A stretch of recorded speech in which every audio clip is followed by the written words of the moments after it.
First off, we'll be making multiple copies of the die, so with it selected, add in an array modifier. Set a count to 4 and set the x factor to 1. Duplicate this modifier, only that this time around, you'll be setting the y factor to 1 and all others to 0. Duplicate this once more, setting the z factor to 1, while zeroing out all others. Now we have 64 dice in total, and if your computer is lagging, reduce the viewport value of the subsurf modifier to 1. Before applying this modifier, create a new collection and name it dice. Apply this modifier, then go into edit mode.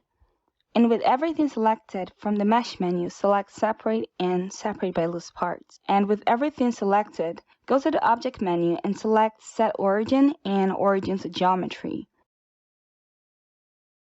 First off, we'll need something to collide with, so add in a plane. We'll be selecting just the first cube here, then go to the physics tab and enable rigid body. Set the type to active, then change the shape field to box type, and change the bounciness to 0.5. Now, to apply this to all other cubes, select all the other dice excluding the first one which has the rigid bodies enabled.